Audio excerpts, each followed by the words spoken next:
الحمد لله نحمده ونستعينه ونستغفره ونعوذ بالله من شرور أنفسنا ومن سيئات أعمالنا. من يهد الله فلا مضل له ومن يضلل فلا هادي له وأشهد أن لا إله إلا الله وحده لا شريك له وأشهد أن محمدا عبده ورسوله وبعد. أعوذ بالله من الشيطان الرجيم. بسم الله الرحمن الرحيم. يا أيها الذين آمنوا اتقوا الله حق تقاته ولا تموتن إلا وأنتم مسلمون. يا أيها الناس اتقوا ربكم الذي خلقكم من نفس واحدة وخلق منها زوجها وبث منهما رجالا كثيرا ونساء واتقوا الله الذي تساءلون به والأرحام إن الله كان عليكم رقيبا. يا أيها الذين آمنوا وقولوا قولا سديدا يصلح لكم أعمالكم ويغفر لكم ذنوبكم ومن يطع الله ورسوله فقد فاز فوزا عظيما. وقال النبي صلى الله عليه وسلم فإن خير الحديث كتاب الله وخير الهدي هدي محمد صلى الله عليه وسلم وشر الأمور محدثاتها وكل محدثة بدعة وكل بدعة ضلالة وكل ضلالة في النار. وبعد. رب اشرح لي صدري ويسر لي أمري واحلل عقدة من لساني يفقهوا قولي. أما بعد. تمام قسم کی تعریف ہے رب اشرح لي صدري ويسر لي أمري واحلل عقدة من لساني يفقهوا قولي. أما بعد. ہر قسم کی تعریف اللہ رب العزت کے لیے ہے جو تمام جہانوں کا پالنے والا ہے، اور درود و سلام ہو ہمارے پیارے نبی محمد رسول اللہ صلی اللہ علیہ وسلم پر۔ انشاءاللہ تعالی آج ایک انتہائی اہم عنوان کے تحت کچھ چیزیں ہم سیکھیں گے قرآن و سنت کی روشنی میں۔ اکثر ہم کوشش یہ کرتے ہیں کہ وہ ٹاپک پر درس بنائے جائیں جہاں بچوں کے سوالات آتے ہیں۔ عام طور پر بچے جس چیز پر جو ہے سوال کرتے ہیں، مطلب جن چیزوں کے ہم کہیں گے ایشوز ہے، مسائل ہے، ان کا حل بچے تلاش کرتے ہیں، اور بہتر ہوگا کہ یہی علاج، اس کا حل قرآن و سنت سے آپ کے سامنے آئے تو زیادہ بہتر ہے۔ بہتر کیا ہو، یہی افضل ہو، یہی آخر ہو۔ اللہ تعالیٰ نے دنیا میں ہم کو بھیجا ہے، اور انسان دنیا میں آنے کے بعد کیا کیا کرے گا، کیا مسائل سے دوچار ہوگا، اس کے حل کیا رہیں گے، تمام چیزیں اللہ کی کتاب میں اور رسول کی زندگی میں دے دی گئی۔ تو سوال یہ تھا کہ گناہ تو بہت سارے ہوئے ہیں، ہم اپنے گناہوں کو کیسے مٹائیں۔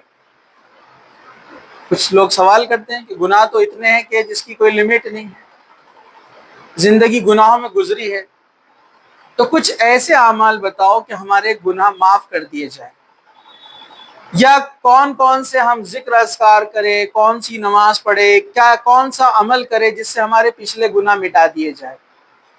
تو آپ کے سامنے انشاءاللہ تعالی ایسے ہی چند ایسے اعمال کا ذکر کیا جائے گا جس کے کرنے سے اللہ تعالی بندے کے پچھلے گناہوں کو مٹا دیتا ہے۔ تو ان اعمال سے پہلے توبہ لازم ہے، یہ بات آپ یاد رکھیے۔ اس سے پہلے ہم نے درس لیا تھا توبہ کے اوپر، بہت پہلے۔ توبہ 3 چیزوں کا نام ہے۔ توبہ عربی لفظ ہے، اس کا مطلب ہی ہوتا ہے پلٹنا، دوبارہ اس طرف نہ جانا، دل میں نادم ہونا۔ مطلب ایک بندہ جب گناہ سے توبہ کرتا ہے تو وہ اس بات کا اقرار کرتا ہے کہ اس سے غلطی ہوئی ہے، وہ اللہ کے سامنے جھکتا ہے، اللہ سے معافی مانگتا ہے۔ لیکن صرف اتنا ہی کرنا کافی نہیں ہے۔ لوگ منہ پہ گال پہ ہاتھ مارتے، توبہ کرتے، پھر گناہ کرنے چلے جاتے ہیں، اور دل میں ارادہ بھی ہوتا ہے کہ گناہ کرنا ہے، اس لیے توبہ کرنے آئے۔ یہ صحیح نہیں ہے۔ دوسرا، اس میں نادم ہونا چاہیے۔ نادم مطلب آپ ریئلائز کرنا کہ آپ سے غلطی ہوئی تھی اور یہ غلط تھا، اور انشاءاللہ اب نہیں ہوگا۔ اور تیسرا یہ کہ دوبارہ اس گناہ کو نہ کریں۔ یہ تینوں چیزیں آپ کو نظر آ جائے کہ جس گناہ سے آپ نے توبہ کی اس پر آپ نادم بھی ہوئے، اور بعد میں آپ نے گناہ نہیں کیا تو سمجھ جائیے اللہ تعالیٰ نے آپ کی توبہ قبول کر لیا۔ ان میں سے چیزیں کوئی ایبسینٹ رہی مطلب آپ کی توبہ قبول نہیں ہوئی۔ چوتھی چیز اس میں جڑ جاتی ہے، اگر گناہ کا تعلق، گناہ کا ریلیشن کسی بندے سے ہے، ماں باپ، بھائی بہن، بیوی بچے، رشتہ دار، پڑوسی، کسی کا حق مارا ہے، ہم نے پورا ڈیٹیل میں پڑھا ہے حقوق سیریز، کسی کا حق مارا ہے تو جو حق آپ نے لیا ہے وہ لوٹانا پڑے گا، تب آپ کی توبہ قبول ہوں گی۔ تو چوتھی کنڈیشن کس کے لیے ہے؟ کسی کا حق لیا ہے تو، ورنہ عام گناہ کے لیے جو آپ سے ہو جاتے پرسنلی، کسی کا حق نہیں مارا، گناہ کر دیا بس، آپ کا پرسنل گناہ تھا، تو 3 شرطیں اس کے لیے ہونا چاہیے جو میں نے آپ کو بتا دی، امام نووی اپنی کتاب میں اس کو لکھتے ہیں۔ ٹھیک ہے، اب توبہ کر لی، اللہ معاف کرنے والا ہے۔ اب کچھ اعمال بھی تو ہونے چاہیے کہ بندہ اس کو کرے اور اسے یقین ہو کہ اللہ تعالیٰ اس کے گناہوں کو معاف کر دے گا اس کے ذریعے۔ تو ظاہر سی بات ہے اللہ اور اس کے رسول کی زبانی اگر یہ گارنٹی ہمیں ملتی ہے تو بے شک بندہ ان اعمال کو کرے تاکہ اللہ تعالیٰ اس کے پچھلے گناہوں کو معاف کر دے۔ سب سے پہلا نمبر 1 یہ آپ یاد رکھیے، جو بندہ گناہوں سے سچے دل سے توبہ کرتا ہے، جس کو توبۃ النصوحہ کہا گیا ہے، سچے دل سے جو بندہ توبہ کرتا ہے دوبارہ نہ کرنے کی نیت سے، اللہ تعالیٰ اس کے گناہوں کو معاف کر دیتا ہے۔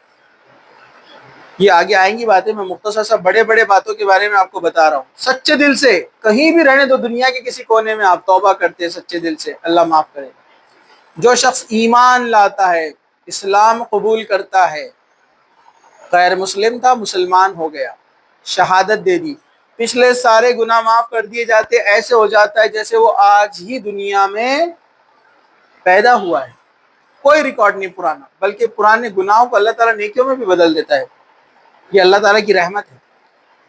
اب آئیے وہ چھوٹی چھوٹی باتیں جو اللہ کے رسول صلی اللہ علیہ وسلم نے بتائی، اس میں سے ایک موقع جو ہم سے ابھی گزر چکا ہے، اب آنے والا ہے اگر زندگی رہی تو، وہ ہے رمضان المبارک کے فرض روزے۔ حضرت ابو ہریرہ فرماتے ہیں اللہ کے رسول صلی اللہ علیہ وسلم نے ارشاد فرمایا، من صام رمضان ایمانا و احتسابا غفر له ما تقدم من ذنبه، کہ جس نے رمضان کے روزے ایمان کی حالت میں، مطلب مسلمان تھا اور روزے رکھا، اور ثواب کی امید سے کہ اللہ اس کا بدلہ دینے والا ہے، رکھے، کسی کو دکھانے کے لیے نہیں رکھے، صرف اللہ کے لیے رکھے، اس کے پچھلے تمام گناہ معاف کر دیے جاتے ہیں۔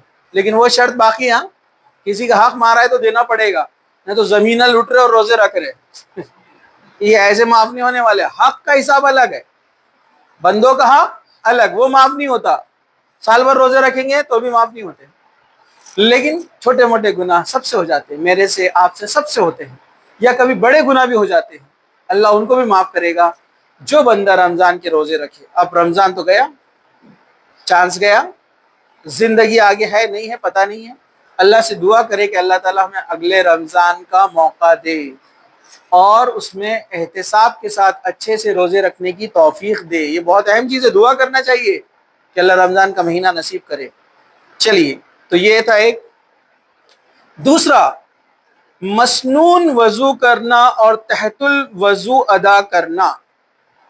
سیدنا عثمان رضی اللہ عنہ پانی منگوایا اور آپ نے وضو کیا، وضو کرنے کے بعد آپ نے جو ہے اللہ کے رسول کا ارشاد فرمایا، رسول اکرم صلی اللہ علیہ وسلم کا ارشاد ہے، من توضأ نحو وضوئی هذا ثم صلى رکعتین لا يحدث فیہما نفسہ غفر له ما تقدم بذنبی۔ اسے جو ہے صحیح بخاری نے نقل کیا ہے، اللہ کے رسول نے کہا، جو شخص میرے وضو جیسا وضو کرے، یعنی جیسے اللہ کے رسول کرتے تھے، پھر 2 رکعت تحت الوضو ادا کرے، 2 رکعت نماز پڑھے وضو کرنے کے بعد، جن میں آپ اپنے سے کوئی بات نہ کرے، یعنی مکمل یکسوئی سے ادا کرے، تو اس کے سابقہ تمام گناہ معاف کر دیے جاتے ہیں۔ مطلب جیسا اللہ کے رسول نے وضو کیا، بسم اللہ کہنا، 3 بار پونچوں تک ہاتھوں کو دھونا، 3 بار کلی کرنا، 3 بار ناک میں اچھے سے اوپر تک پانی چڑھانا، 3 بار چہرہ پورا دھونا، 3 بار سیدھا ہاتھ کونیوں تک، پھر الٹا ہاتھ کونیوں تک، پھر اس کے بعد مسح کرنا، درمیان کی کوئی دعا نہیں ہے، پھر مسح کرنا جو سنت سے ثابت ہے کہ انگلیوں کو بھگایا، پیشانی سے گودی تک، گودی سے واپس لے کر آئے، پھر کانوں کے اندر گھمایا، پھر انگوٹھوں سے کانوں کے باہر گھمایا، یہ ہو گیا مسح۔ سیدھا پیر دھویا 3 بار، الٹا پیر دھویا 3 بار، یہ سنت وضو ہے۔ جس نے ایسی وضو کیا اچھے طریقے سے، آرام سے، پھٹافٹ کرتے اپن ہے نا، سکون سے، پانی ہم زیادہ ویسٹ کرتے ہیں اور وضو صحیح نہیں ہوتا، جبکہ کم پانی میں اچھے سے وضو کر سکتے ہیں آپ۔ پھر اس کے بعد کسی سے بات نہیں کی، اس شخص نے کسی سے بات نہیں کرنا، کسی سے بات ڈسکشن کچھ نہیں، وضو کیا فوراً 2 رکعت کے لیے کھڑا ہو گیا۔ ایسا کوئی کرے گا اللہ تعالیٰ اس کے پچھلے گناہوں کو معاف کر دے گا، صغیرہ گناہ اس کے معاف کر دیے جاتے ہیں۔ سب لوگ دھیان سے سن رہے ہیں؟ چلیے ہم آگے بڑھتے ہیں۔ تیسری چیز جو یہاں پر ہم دیکھیں گے اعمال کے اندر، وہ تیسری چیز میں سے کون سی چیز ہے؟ غور سے سنیے۔ نماز کے لیے گھر سے وضو کر کے مسجد میں آنا۔ مجبوری ہے تو گھر میں نماز پڑھی جا سکتی ہے، مجبوری کہ آپ اٹھ نہیں سکتے، جا نہیں سکتے، مجبوری نہیں ہے تو خواہ آپ مت چھوڑیے نماز، یہ بڑی عبادت ہے اور یہ بڑا ایک ذریعہ ہے آپ کے گناہوں کے معافی کا۔ غور سے سنیے، حضرت ابو ہریرہ اس کے راوی ہیں، وہ فرماتے ہیں اللہ کے رسول صلی اللہ علیہ وسلم نے فرمایا صلاۃ الرجل فی الجماعۃ تزوف على صلاته في بيته وصوته 25 ضعفا وذلك أنه إذا توضأ فأحسن الوضوء ثم خرج إلى المسجد لا يخرجه إلى الصلاة لم يخطو خطوطا إلا رفعت له بها درجاته وحط عنه بها خطيئة۔ کیا فرمایا؟ آدمی کی جماعت کے ساتھ نماز اس کے گھر اور بازار میں نماز پڑھنے سے 25 درجہ افضل ہے۔ گھر میں نماز پڑھے گا، مسجد میں پڑھے گا، دونوں میں کتنا ڈیفرنس ہے؟ 25 ٹائم زیادہ ثواب ہے۔ اور یہ تب ہے کہ جب اس نے اچھی طرح وضو کیا، پھر مسجد کی طرف نکلا اور مسجد کی طرف سے نماز کی ادائیگی کے لیے نکلا، تو وہ جتنے قدم چلتا ہے ہر قدم کے بدلے اس کا ایک ایک درجہ بلند کیا جاتا ہے۔ رکھ دو، اس کا درجہ بلند کیا جاتا ہے اور ایک برائی مٹا دی جاتی ہے۔ وضو کیا اچھے سے، مسجد کے لیے نکلا نماز کے لیے، جتنے قدم وہ رکھے گا اتنے جنت میں درجے بلند کیے جائیں گے۔ مسجد جتنی دور ہوں گی اتنا درجہ بلند ہوگا اور ہر قدم پر اس کے گناہ مٹائے جائیں گے۔ تو مسجد دور ہے تو فائدہ ہے۔ آپ بولتے ہیں دور ہے تو کیسے جاؤں؟ دور ہے تو فائدہ ہے، ہر قدم پہ گناہ مٹنے والے ہیں۔ اپنے پاس اب خواتین کے لیے مسجد کا تو نظم نہیں ہے، ایک ہی مسجد ہے پورے شہر میں جہاں 5 وقت کی نماز ہوتی ہے، عورتوں کی بھی، مسجد اخلاص، روہیلہ گلی IRC، پتہ ہے نا آپ کو، کچھ لوگوں کو پتہ ہے۔ ایک ہی مسجد ہے پورے اورنگ آباد میں جہاں 5 ٹائم کی نماز ہوتی ہے۔ اس کے علاوہ 8-10 مسجد ہیں جہاں پر جمعہ کی نماز ہوتی ہے، تو ایٹ لیسٹ جمعہ میں کوشش کریں جانے کے لیے۔ اور اللہ کے رسول نماز کے لیے پیدل ہی جاتے تھے، عید کے دن بھی پیدل جاتے تھے، بقرعید، عید الفطر، اور ہر نماز کے لیے آپ پیدل ہی جایا کرتے تھے۔ ٹھیک ہے، گاڑی پہ بھی جا سکتے ہیں، اس میں کوئی گناہ نہیں ہے، لیکن اس کا ثواب ہے۔ دیکھیے اسی طرح چوتھی چیز، جماعت نماز میں بلند آواز سے آمین کہنا، اس سے پچھلے گناہ معاف کر دیے جاتے ہیں۔ سیدنا ابو ہریرہ رضی اللہ عنہ اس کے راوی ہیں، حدیث بخاری کے اندر ہے۔ آپ صلی اللہ علیہ وسلم نے فرمایا، کیا فرمایا؟ جب امام نماز میں غیر المغضوب علیہم ولا الضالین کہے تو تم آمین کہو۔ پھر آپ نے فرمایا فَإِنَّهُ مَنْ وَافَقَ قَوْلُهُ قَوْلَ الْمَلَائِكَةِ غُفِرَ لَهُ مَا تَقَدَّمَ مِنْ ذَنْبِ، جس کی آمین فرشتے کی آمین سے مل جائے اس کے پچھلے گناہ معاف کر دیے جاتے ہیں۔ بخاری کی حدیث ہے۔ مطلب جب امام صاحب کہتے ہیں غیر المغضوب علیہم ولا الضالین، بندہ کہتا ہے آمین، تو فرشتے بھی اس وقت آمین بولتے ہیں۔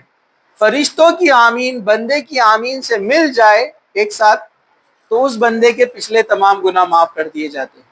لیکن آمین میں بھی اعتدال ہونا، اعتدال مطلب ایسا بھی نہیں کہ آپ دل میں بول دے رہے آمین، اور ایسا بھی نہیں کہ پوری مسجد گنجا دے رہے آپ آمین، ایسا بھی نہیں، ماڈریٹ، میڈیم آمین۔ اللہ کے رسول کے زمانے میں جب آمین بولی جاتی تو مسجد نبوی گونجتی تھی، کیونکہ سارے لوگ دھیمے بھی کہے لیکن ایک ساتھ جب بولے تو گونجتی ہے آواز۔ یہ اللہ کے رسول کے زمانے کا معاملہ تھا۔ تو جس کی آمین فرشتوں کی آمین سے مل جائے اس کے پچھلے گناہ معاف کر دیے جاتے ہیں۔ بخاری کی حدیث ہے، کتاب صفت الصلاۃ، ٹھیک ہے، حدیث نمبر 780، اور صحیح مسلم کتاب الصلاۃ حدیث نمبر 410۔ چلیے ہم آگے بڑھتے ہیں۔ پانچواں، کون سا عمل ہے جس سے پچھلے گناہ معاف ہو جاتے ہیں؟ اور جو بندہ یہ سارے عمل کرے تو بہت ممکن ہے، ہائی چانسز ہے اللہ تعالیٰ اس کے گناہوں کو معاف کر دے گا، جتنے زیادہ عمل کرے گا اس کے لیے بہتر ہے۔ رکوع سے اٹھ کر ربنا لک الحمد کہنا۔ سیدنا ابو ہریرہ بیان کرتے ہیں کہ رسول اکرم صلی اللہ علیہ وسلم نے فرمایا، جب امام رکوع سے اٹھتے وقت سمیع اللہ لمن حمدہ کہے تو جواب میں کہو ربنا ولک الحمد، فإنه من وافق قول الملائکۃ غیر له ما تقدم من ذنبہ۔ پھر یہاں پر وہی الفاظ ہے، جس شخص کا ربنا ولک الحمد فرشتوں کے ربنا لک الحمد سے مل جائے اس کے پچھلے تمام گناہ معاف کر دیے جاتے ہیں۔ کچھ محدثین نے تو لکھا ہے کہ جب امام کہے سمیع اللہ ولمن حمدہ تو امام بھی خود کہے ربنا ولک الحمد۔ کچھ نے کہا امام کہے سمیع اللہ ولمن حمدہ تو پیچھے والے کیا کہیں گے ربنا ولک الحمد۔ اور کچھ محدثین نے لکھا ہے امام کہے سمیع اللہ ولمن حمدہ تو پیچھے والے کا بھی کام ہے کہے سمیع اللہ ولمن حمدہ اور ساتھ میں ربنا ولک الحمد، کیونکہ اللہ کے رسول نے فرمایا نماز ایسی پڑھو جیسے مجھے پڑھتا ہوا دیکھا۔ تو اس میں محدثین نے لکھا کہ سمیع اللہ ولمن حمدہ بھی کہو، ربنا ولک الحمد بھی کہو، اور اس میں ایڈیشن کیا ہے ربنا ولک الحمد حمدا کثیرا طیبا مبارکا فی۔ ایک صحابی نے ایسے کہا، ایک صحابی نے ربنا ولک الحمد کہا اور اس کے بعد کیا کہا حمدا کثیرا مبارکا فی۔ تو اللہ کے رسول نے نماز کے بعد سلام پھیرنے کے بعد پوچھا تم میں سے کون تھا جس نے کہا حمدا کثیرا مبارکا فی؟ تو صحابی بولے میں۔ کہا کہ میں نے دیکھا 70,000 فرشتے دوڑے تمہارے کلمات کو جھیلنے کے لیے، اتنے بڑے کلمات ہیں جو تم نے کہے تھے، جاگو۔ تو اتنے بہترین کلمات تم نے کہے اور یہ کلمات میں ہم 70,000 فرشتے دوڑ رہے ہیں، تو کتنے بڑے کلمات ہیں، اس کو پڑھیے، اس کا بڑا ثواب ہے۔ چلیے چھٹا عمل کون سا ہے جس سے انسان کے پچھلے تمام گناہ معاف کر دیے جاتے ہیں؟ وہ ہے لیلۃ القدر میں قیام اللیل، یعنی نماز کا ادا کرنا رات کے اندر۔ اور شب قدر کب ہوتی ہے؟ 21، 23، 25، 27، 29۔ یہ جو آڈ نائٹس ہیں ان کو شب قدر اس میں سے کبھی بھی ہو سکتی ہے، اس کی وضاحت دلیل حدیثوں میں نہیں ملتی ہے۔ کچھ نے کہا 27، کچھ نے کہا 23، کچھ نے کہا 21، لیکن اللہ کے رسول صلی اللہ علیہ وسلم نے کوئی ڈیٹ اس کی نہیں بتائی۔ 83 سال کی عبادت کا ثواب ہے، تو بندہ تو اگر پورا رمضان بھی جاگے تو کم ہے، میں بولتا ہوں اگر اتنا فائدہ ہے تو 83 ایئرس کا ثواب۔ لیکن اس کے تعلق سے اور ایک فضیلت سنیے۔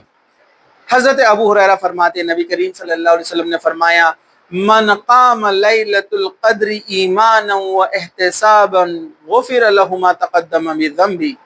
اسے صحیح بخاری اور صحیح مسلم نے نقل کیا ہے، جس شخص نے لیلۃ القدر میں ایمان کی حالت اور ثواب کی امید کے ساتھ قیام کیا اس کے پچھلے تمام گناہ معاف کر دیے جاتے ہیں۔ چلیے ساتواں فیوچر کے لیے آپ کے حج. غور سے سنیں.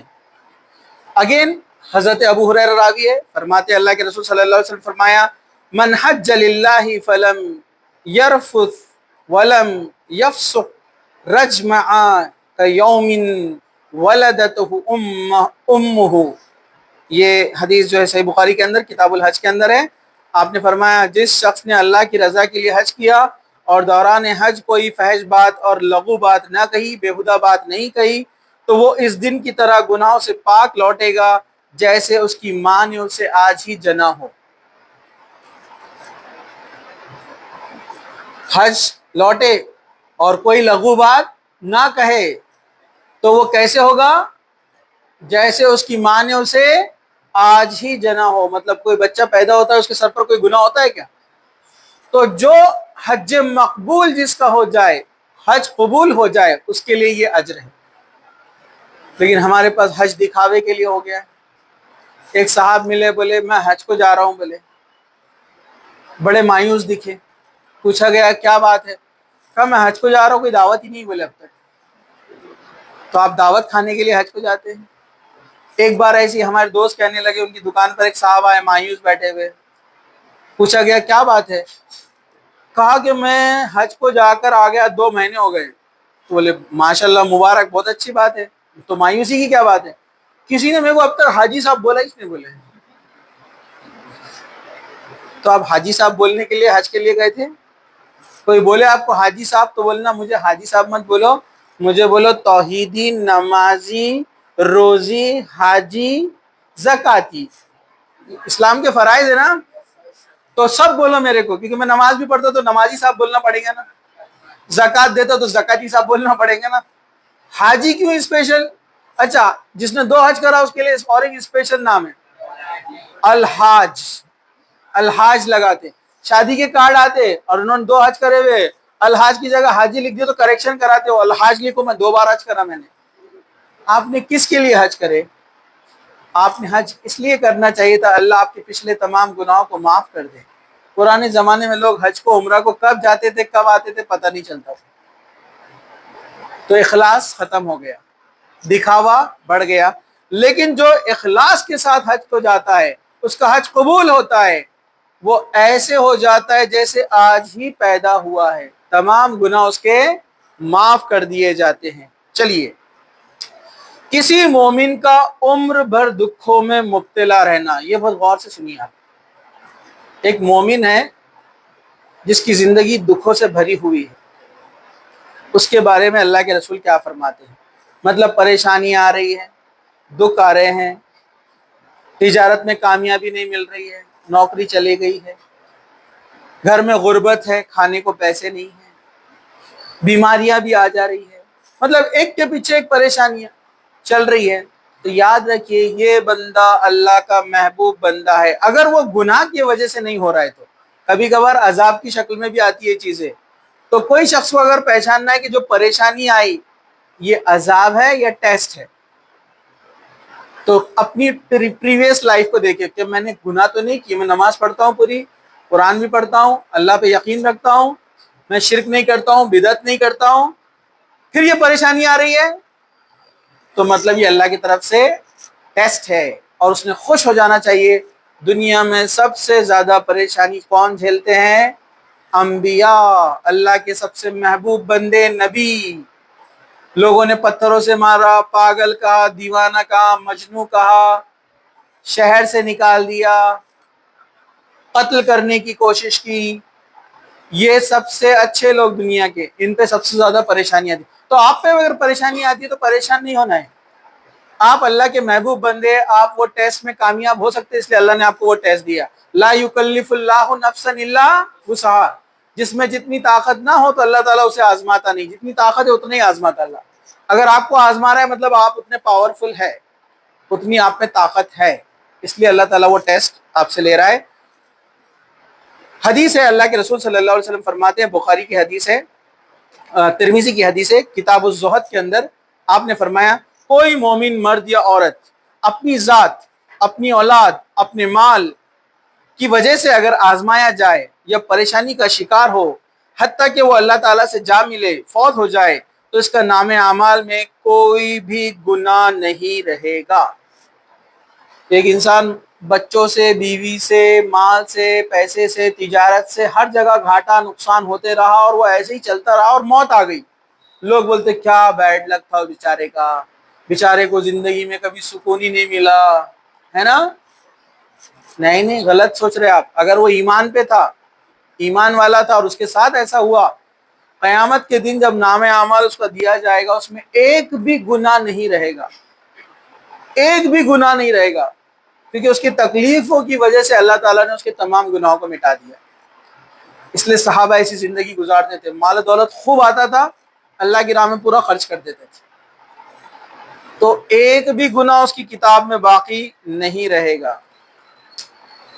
داڑھی یا سر کے سفید بال اکھاڑنے سے اجتناب کرنا چاہیے۔ سفید بال داڑھی میں آ گئے یا سر میں آ گئے تو اس کو اکھاڑنا نہیں چاہیے۔ جوان دکھنے کے لیے لوگ اکھاڑتے نا، ہاں رنگا جا سکتا ہے، اللہ کے رسول نے اجازت دی کہ اس کو رنگو، لیکن کالے سے بچوں کا، بلیک نہیں کرنا، لال کر سکتے ہیں، مہندی لگا سکتے ہیں۔ کالا لگانے سے کیا ہوتا ہے؟ بڈھا آدمی جوان دکھتا ہے نا، دھوکا ہے۔ بلیک کر کے گھوم رہے حضرت، رشتے آ رہے ابھی بھی ارے برابر ہے کہ نہیں ہے؟ کالے سے بچو، کیا فرمایا اللہ کے رسول نے؟ کالے سے بچو، رنگ سکتے ہیں لیکن جو سفید چھوڑ دے اس کو تو اس کی بھی فضیلت ہے، ٹھیک ہے؟ تو اس کو اکھاڑنے سے منع کیا ہے۔ حدیث اس طرح سے ہے، آپ نے فرمایا، حضرت عبداللہ بن عمر اس کے راوی ہے، سفید بال مت نوچا کرو، جس مسلمان کے بال حالت اسلام میں سفید ہو جائے قیامت کے دن یہ اس کے لیے نور اور روشنی کا ذریعہ ہوں گے۔ ایک روایت میں اللہ تعالیٰ ایک سفید بال کے بدلے ایک نیکی عطا فرماتا ہے اور ایک گناہ مٹا دیتا ہے۔ لیکن نوجوان آدمی ہے، سفید بال ہے، وہ اس کو رنگ سکتا ہے، کسی کے ڈیزیز، بیماری سے سفید ہو جاتے نا، تو اس کو اجازت ہے، وہ رنگ سکتا ہے۔ چلیے 10واں عمل کون سا ہے جس سے گناہ مٹائے دیے جا سکتے ہیں؟ کثرت سے نفل نمازیں ادا کرنا۔ حضرت صوبان رضی اللہ عنہ بیان کرتے ہیں کہ اللہ کے رسول نے فرمایا، جو شخص اللہ تعالیٰ کو سجدہ کرتا ہے اللہ تعالیٰ اس کے بدلے میں اس کا ایک درجہ بڑھا دیتا ہے اور اس کے گناہ معاف کر دیتا ہے۔ جتنے سجدے اتنا ثواب، جتنے سجدے اتنے گناہ معاف۔ آپ جتنی نمازیں پڑھیں گے آپ کے گناہ جو ہے ڈیلیٹ ہوتے جائیں گے، مائنس ہوتے جائیں گے۔ اس لیے فرائض کے ساتھ سنت کی بھی آپ کوشش کریں۔ کسی وجہ سے باہر ہے، مارکیٹ میں ہے، سفر میں ہے، اگر نہیں ہو پاتا ہے تو الگ بات ہے، کوشش کرے زیادہ سے زیادہ۔ حدیث میں جو نوافل کے بارے میں آتا ہے وہ سنت ہی ہے اصل میں، لیکن کوئی بندہ چاہے ایکسٹرا نوافل پڑھنا چاہتا ہے تو پڑھ سکتا ہے۔ چلیے 11واں عمل، رسول اکرم صلی اللہ علیہ وسلم پر درود بھیجنا۔ اب آپ مجھے بتاؤ، کوئی مشکل کام ہے یہ؟ صرف آپ کو درود پڑھنا ہے۔ کتنا وقت لگتا ہے ذرا دیکھیے آپ گھڑی۔ اللہم صلی علی محمد وعلی آل محمد کما صلیت علی ابراہیم وعلی آل ابراہیم انک حمید مجید، اللہم بارک علی محمد وعلی آل محمد کما بارکت علی ابراہیم وعلی آل ابراہیم انک حمید مجید۔ 30 سیکنڈ بھی نہیں لگے، 10 سیکنڈ لگے۔ فائدہ کیا ہے؟ 10 سیکنڈ پڑھا آپ نے، فائدہ دیکھیے کیا ہے۔ سیدنا انس بن مالک فرماتے ہیں رسول اکرم صلی اللہ علیہ وسلم نے فرمایا، جو شخص مجھ پر ایک بار درود پڑھتا ہے اللہ تعالیٰ اس پر 10 بار رحمت نازل کرتا ہے، ایک بار میں۔ سبحان اللہ، الحمدللہ۔ دیکھیے آپ اللہ کا رحم، دیکھیے آپ، اور اس کے 10 گناہ معاف کر دیتا ہے، 10 گناہ ڈیلیٹ بھی ہو گئے آپ کے، اور 10 درجات بلند کر دیتا ہے۔ یہ اللہ کے رسول صلی اللہ علیہ وسلم کا مقام بھی ہے کہ آپ پر جب درود بھیجا جائے گا اللہ تعالیٰ 10 رحمتیں نازل کرے گا۔ کتنی رحمتیں؟ 10۔ اور کتنے گناہ مٹا دیے جائیں گے؟ 10۔ اور اس کے 10 درجات کو بلند کیا جائے گا ایک بار پڑھنے پر۔ کیا مشکل ہے؟ گاڑی چلاتے چلاتے آپ درود نہیں پڑھ سکتے؟ کتنے بار پڑھ سکتے؟ سائیکل چلاتے چلاتے، پیدل چلتے چلتے، گھر سے نکلے درود پڑھ لیا، گھر میں جا رہے درود پڑھ لیا، مسجد میں خالی بیٹھے درود پڑھ لیا۔ میں نے اس کو پریکٹیکلی بھی دیکھا ہے۔ ہم جب کالج جاتے تھے ہم نے یہ حدیث سنی تھی، تو گھر سے جب پڑھے تو یہ ایج میں ہوتا ہے، اب آپ لوگوں کے پاس ہوتا ہے پتہ نہیں مجھے، جوش آ جاتا ہے. ہم گھر سے نکلنے کا درود پڑھتے پڑھتے جانے کا, کیونکہ پہلے عادت ہو گئی تھی گانے گانے کی. کوئی فائدہ نہیں ہے, شیاطین آپ کے ساتھ رہتے, کوئی فائدہ نہیں ہے, الٹا اپنے سر پر آپ بوجھ لے کر جا رہے گناہوں کا. جب ہم کو یہ معلوم پڑا تو ہم نے پڑھنا شروع کیا, اور الحمدللہ اس کے بعد میں نے مطلب یہ چینج بھی دیکھا کہ لائف میں پریشانیاں اور مشکلیں دور ہونے لگی. لوگ باباؤں کے پتے ڈھونڈتے ہیں, اگر آپ پریشان ہیں, تجارت میں نقصان ہے, اور ہمارے پاس آئیے, بس ایک تعویذ میں آپ کا علاج. درود پڑھیے, درود ابراہیم سب سے بہترین چیز. میں نے دیکھا لائف میں سکون آنے لگا, ریلیکس ہونے لگا فیل. اور کالج کے اندر بھی ہمارا جو ہے ذہن اس وقت سے ہی تبدیل ہونے لگ گیا کہ دل بولنے لگا کہ حدیثوں کو پڑھنا چاہیے, برے بچوں سے تھوڑا دور رہنا چاہیے. اللہ کی رحمت جب آتی ہے تو فرشتے آپ کی مدد کے لیے آتے ہیں. تو درود ابراہیم پڑھا کیجئے, چلتے پھرتے اٹھتے بیٹھتے. یہ ایک دعا ہے, کبھی بھی پڑھ سکتے ہیں, اور خواتین تو کبھی بھی آپ بھی پڑھ سکتے ہیں. یہ ایسی دعا ہے کہ آپ اس کو ان حالت میں بھی پڑھ سکتے ہیں جب نماز آپ کے لیے فرض نہیں ہوتی ہے, نماز اس وقت معاف ہوتی ہے, اس وقت بھی پڑھ سکتے ہیں. فرشتوں کی حفاظت میں رہیں گے آپ. کتنا بہترین فارمولا ہے. چلیے ہم آگے بڑھتے ہیں, کیونکہ یہ قرآن نہیں ہے نا, قرآن پڑھنے سے منع کیا. قرآن میں بھی کچھ چیزیں پڑھ سکتے ہیں آپ اس حالت میں. آیت الکرسی پڑھ سکتے ہیں, سورہ فلق سورہ ناس حفاظت کے لیے پڑھ سکتے ہیں. تو درود ابراہیم پڑھنے سے کیا مسئلہ ہے. چلیے ہم آگے بڑھتے ہیں. اب ایک عمل چھوٹا سا ہے جو اس سے پہلے گزر چکا ہے. مسجد کی طرف پیدل جانے سے گناہ معاف ہوتے ہیں, ہر قدم پر گناہ معاف کیے جاتے ہیں. اسے جو ہے نسائی نے حدیث کی جو کتاب ہے اس میں نقل کیا گیا ہے. چلیے 13 نمبر پہ 13 نمبر پہ حجر اسود اور رکن یمانی کو چومنا. حجر اسود جس طرف ہے نا, آپ فوٹو میں دیکھ لیتے, اسی کے اپوزٹ سائیڈ میں آپ جائیں گے کبھی تو دیکھیں گے بلیک کلر کا ایک چھوٹا سا غلاف کو کاٹ کے حصہ بنایا ہوا ہے, وہ رکن یمانی ہے. وہ اللہ کے رسول نے اس جگہ بھی جا کر چوما ہے اور حجر اسود کو بھی چوما ہے. تو رکن یمانی پہ تو بہت آسانی سے چومنے کو مل جاتا ہے, کیونکہ حجر اسود کی فضیلت زیادہ ہے حجر اسود, اس لیے وہاں پر بہت کراؤڈ امڑ جاتا ہے. اور میں بھی گیا تھا, میں نے دیکھا عمرے کے وقت, میں نے ٹرائی کیا ایک بار جا کر میں نے چوم کر آیا اس کو, لیکن جو حالت ہو گئی تھی ایسا لگ رہا تھا گئے تو واپس ہی نہیں آتے. سینکڑوں لوگوں کا پریشر آپ کے اوپر ہوتا ہے, پورے دب جاتے آپ, اندر تو چلے جاتے, نکلنا ہی نہیں آتا. بیچارہ ایک وہاں پر گارڈ رہتا کھڑا ہوا اوپر رسی پکڑ کر, ایک آدھ بہت بری حالت میں پھنس گیا تو اس کو کھینچ کے اوپر نکالتا ہو اور ایسا پھینک دیتا ہو پبلک کے اوپر. پبلک ڈھکیل کے اس کو پیچھے ڈھکیل دیتی, کوئی کیئر نہیں کرتے, پھینک ڈالتے اس کو. بچ گیا تو بچ گیا, نہیں تو ہاتھ پیر پہ کچھ نہ کچھ چوٹ آ جاتی. اس لیے نوجوان جا سکتے, ویسے عورتیں احتیاط کرنا. عورتیں گھستی اندر, وہاں امی جی چلاتی پکارتی آوازیں کرتی, بے پردگی ہو رہی ہے, مردوں کا آپ کو ٹچ لگ رہا ہے, کتنی بری بات ہے. اللہ کے رسول نے فرمایا کسی کو حجر اسود کا بوسہ لینے کا موقع نہ ملے تو وہ صرف دور سے بھی کہے استلام, استلام بولتے اس کو, استلام دور سے بھی کر سکتے. حجر اسود کی طرف ہاتھ دکھائے, اللہ اکبر کہہ کے آگے بڑھ جائے, چلتا ہے آپشن ہے. کیونکہ اللہ کے رسول نے کئی بار ایسے بھی کیا, آپ نے کبھی چوما بھی طواف کرتے ٹائم, کبھی ہاتھ دکھایا, اور کبھی کبھی تو آپ نے اپنی لکڑی دکھائی, جو آپ لکڑی ٹیکتے تھے, لکڑی آپ کا آسا جو تھا, اس سے اللہ اکبر کہا. رکن یمانی اس کے اپوزٹ سائڈ میں ہے, ایک غلاف کو کاٹا ہوا ہے, بلیک کلر کا دکھتا ہے, وہاں اس کو چومنا چاہیے. یہ بھی سنت سے ثابت ہے. آپ نے فرمایا ان دونوں یعنی حجر اسود اور رکن یمانی کو چھونا گناہوں کا کفارہ ہے, اس کو چھونے سے چومنے سے گناہ معاف ہو جاتے ہیں. کچھ لوگ بولتے ہیں کہ ہم بھی پتھر کی عبادت کرتے ہیں. دیکھو تم بولتے کہ مسلمان پتھر کی عبادت نہیں کرتے, تم بھی تو حجر اسود کی عبادت کر رہے, چوم رہے, سر جھکا رہے وہاں پر. تو اس کے لیے ایک بڑی پیاری حدیث ہے, مطلب ایک حضرت عمر کا قول ہے, ذرا غور سے سنیے. حضرت عمر رضی اللہ عنہ جب بھی جاتے عمرے کے لیے حجر اسود کے پاس جاتے اور چومنے سے پہلے کیا بولتے پتہ ہے آپ کو؟ یہ آپ سب کو سنا سکتے, یہ جو ہے حدیث. آپ وہاں جاتے اور کہتے اے حجر اسود تو ایک پتھر ہے, تو پتھر کے علاوہ کچھ نہیں ہے, نہ تجھ میں کچھ دینے کی طاقت ہے نہ کچھ لینے کی طاقت ہے, میں تجھے صرف اس لیے چومتا ہوں کیونکہ میرے نبی نے تجھے چوما ہے, بس مطلب وہ بتاتے تھے کہ یہ حجر اسود خدا نہیں ہے، ہم صرف اس لیے چومتے ہیں کہ اللہ کے رسول نے اسے چوما، اور اللہ کے رسول صلی اللہ علیہ وسلم نے اس لیے چوما کیونکہ اللہ کا حکم تھا، بس۔ اس کے علاوہ کہا کہ تو نہ فائدہ دے سکتا ہے نہ تو نقصان دے سکتا ہے۔ تو آپ یہ دلیل، یہ ریفرنس لوگوں کو دے سکتے ہیں۔ تو یہ سنت ہے، اور اللہ کے رسول نے کہا جو اس کو چومے گا اس کے پچھلے گناہ معاف کر دیے جاتے ہیں۔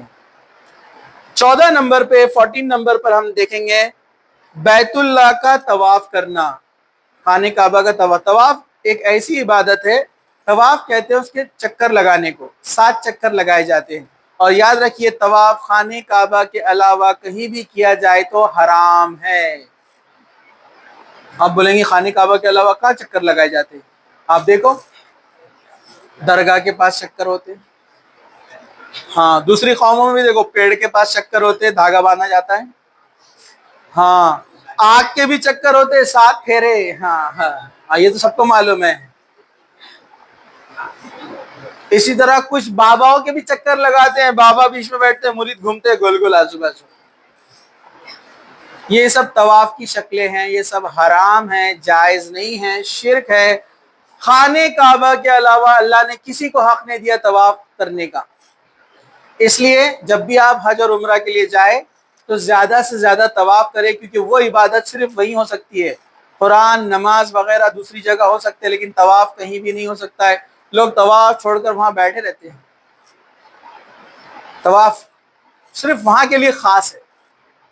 تو جو طواف کرتا ہے اس کے تعلق سے ہے کہ کوئی شخص طواف میں ایک قدم رکھتا ہے اور دوسرا قدم اٹھاتا ہے، ایک رکھا اور دوسرا اٹھایا بھی، تو اللہ تعالیٰ اس کے نام اعمال میں سے ایک گناہ نکال دیتا ہے، معاف کر دیتا ہے، اور ایک نیکی لکھ دی جاتی ہے۔ گناہ بھی معاف ہو رہا ہے، نیکی بھی لکھی جا رہی ہے۔ یہ ہے طواف کا اجر، ثواب۔ اب جو ہم روزمرہ کے زندگی میں کرتے ہیں لیکن کوتاہی کرتے ہیں، لیکن وہ بھی ثواب کا ذریعہ ہے، گناہوں کو مٹانے کا ذریعہ ہے، کیا ہے؟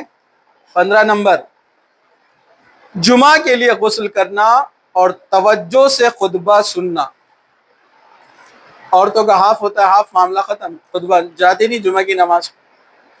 غور سے سنیے، سیدنا سلمان فارسی رضی اللہ عنہ فرماتے ہیں، نبی کریم صلی اللہ علیہ وسلم نے فرمایا جس نے جمعہ کے روز غسل کیا، جمعے کے دن غسل کیا، اور غسل کیا ہے؟ وہی جو میں نے آپ کو طریقہ بتایا، پہلے جائیے ہاتھ دھو لیجیے، پہلے جائیے اپنے جسم کی جو شرمگاہ ہے اس کو پہلے اچھی طریقے سے دھو لیجیے، اگلی اور پچھلی شرمگاہ، اس کے بعد ہاتھوں کو اچھے سے دھوئیے، پھر اس کے بعد وضو کیجیے۔ وضو پورا ویسے ہی کرنا ہے جیسے وضو کرتے ہیں، بسم اللہ کہہ کے، پیروں کو چھوڑ دیجیے، پیر مت دھوئیے، پھر سر پر پانی ڈالیے 3 مرتبہ، 3 مرتبہ رائٹ سائڈ، 3 مرتبہ لیفٹ سائڈ، اور پورے جسم کو اپنے بھگو دیجیے۔ اب اس کے علاوہ آپ ایکسٹرا کرنا چاہتے ہیں، صابن، شیمپو وغیرہ، ریٹا جو بھی ہے لگا سکتے ہیں، اجازت ہے اس کی، کیونکہ مقصد ہے صفائی جسم کی۔ پورا غسل اچھے سے ہو گیا، اب یہ بندے کا غسل سنت کے مطابق ہو گیا، اور جب سنت کے مطابق غسل ہو گیا، اپنی استطاعت کے مطابق مکمل طہارت حاصل کی اس شخص نے کی، یعنی پورا غسل ہو گیا، بالوں کو تیل لگایا۔ یہ روایت آپ کو کہاں پر ملیں گی؟ سنن دارالقطنی کے اندر، کیونکہ کچھ محدثین کا کہنا ہے کہ حدیث تو صحیح ہے لیکن ہمیں سر میں تیل لگانے کا پتہ نہیں، انکار بھی نہیں کیا، لیکن کچھ محدثین نے کہا تیل کے بارے میں نہیں پتہ، مطلب دوسری حدیثوں میں اس کا ذکر نہیں ہے، اور خوشبو لگائی، خوشبو کا ذکر ہے۔ پھر جمعہ کی نماز کے لیے چلا، جمعہ کی نماز کے لیے گیا، اور 2 آدمیوں کے درمیان سے گھسنے کی کوشش نہ کی۔ خطبہ شروع ہونے سے پہلے آپ کسی کے اوپر سے جا سکتے، اوپر سے مطلب 2 لوگوں کو ہٹا کے، مطلب اوپر سے مطلب کندھے پہ پیر رکھ کے آگے نہیں، ٹھیک ہے، لیکن ایک بار امام صاحب کھڑے ہو گئے اور خطبہ شروع ہو گیا تو آپ لوگوں کو پھلانگتے ہوئے نہیں جا سکتے، آپ کے جمعے کا ثواب کا اجر چلا جائے گا، اجر اس کا چلا جائے گا۔ کچھ لوگ آتے نا، لیٹ آتے اور لوگوں کو بولتے ہوئے اسے دھکا دے کے، پیرا رکھتے ہوئے، پھلانگتے ہوئے آگے تک چلے جاتے۔ پہلے تو لوگوں کا کام ہے آگے کی جگہ خالی نہ چھوڑے، اچھے سے صف بنائیں تاکہ بعد میں آنے والوں کو پرابلم نہ ہو، ٹھیک ہے۔ پھر اگر آپ آئے لیٹ تو جہاں جگہ ملے بیٹھ جائے۔ اللہ کے رسول فرمایا لوگوں کو پھلانگتے ہوئے نہ جائے، گھسنے کی کوشش نہ کرے، جتنی اس کی قسمت میں تھی اتنی نماز پڑھ لے۔ یاد رکھیے خطبہ شروع بھی ہو گیا تو حدیث ہے